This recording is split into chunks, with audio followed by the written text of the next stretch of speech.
Ju thatë se nuk është rritë çmimi i energjisë për sipërfaqe. Rreth shtrajtimit nuk kemi pas, do të thotë sipas vendimit të RES, tarifat që kanë me metër katror. Më thonë, është rritë çmimi, po vetëm është fut në forma ndryshme. Po që ajo 0,76 në dakik e shumëzova me 100 metra katror 76 euro në muta. Do më thëmë, përfaturohet qytetarit edhe humbjen që e ka Termokosi. Rreth shtrajtimit nuk kemi pas, do të thotë sipas vendimit të RES, tarifat që kanë me metër katror kanë mbetë të njëjta, ndërsa tarifat me matje kemi pas një zbritje të vogël në krahasim me vitin e kaluar. Çka është më rëndësishme tek që disa konsumatorë cilët kanë, si më thonë, kanë pas fatura shumë të mëdha se që kanë ndodhur me metër katror, është për shkak se ata kanë vazhduar të njëjtën qasje pa mendu shumë me kursy energjinë elektrike.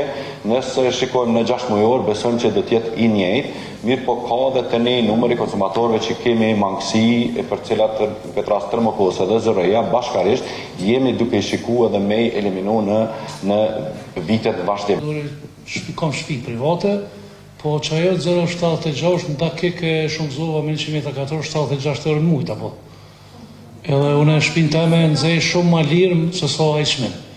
Dishta me ju pyetën, a keni bo analizë cost-benefitit për shtetarë, sepse unë besoj që edhe nëzemja me gjenerim, që ju nuk mirë një fort me gjenerim, nëse keku e prodhon ato e ka shumë najrë këtë nërë, a ka mundësi me konë kjo ma lirë se sa ngruhja individuale jeme personale shpe, kjo kolektivja. Për ndryshe nuk keni me posë kur kërkes besoj për shtëpive private mu furnizu me këtë çmim.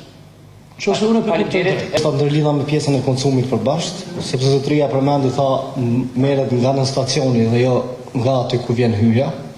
Do të thonë, përfaturohet qytetarit edhe humbjen që e ka Termokosi, dhe në dy konsumi përbashkët konsideroj që duhet mu shpërndan proporcionat sa shpenzon konsumatori. Në rastin konkret po flas për vete, konsumi përbashkët dhe kapaciteti termik e përbëjnë 70% fakturës që e pranoj pe Termokosit. Më thonë, unë shpenzoj vetëm 30%. Faleminderit. Shumë e mbaj mend edhe këtë pyetje, a duhet me qenë konsumi përbashkët barazi ndam apo bazë të harxhimit? Mundeni edhe mbas takimit me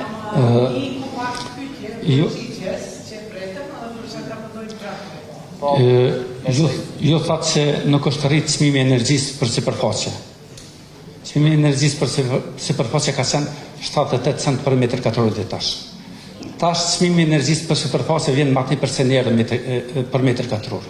Domethënë, është rritë çmimi, po vetëm është fut në forma ndryshme energji përbashkë, domethënë manipulim me metodologjinë e çapatit. Domethënë, çmimi i energjisë për sipërfaqe është rritë për rreth 30%. Faleminderit. E kuptojmë aty ku preket xhepi ka shumë diskutim dhe ka shumë entuziazëm por tani.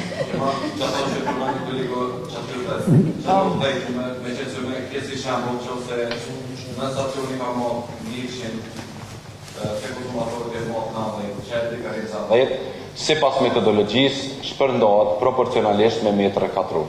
Ka mundësi edhe më u bë edhe me matje që ishe thatë jo proporcionalisht, mirë po ma e drejt në këtë fazë është vlerësu edhe në raport me angazhime që kemi bërë nga ona konsulencës, kemi mendu që është qaja sasi e energjisë, që është konsumi përbashkët mrena ndërtesës që është përmenëm, që ato shpenzohet energji në korridore, apo dhe ato vertikale që janë në banese në një konsumator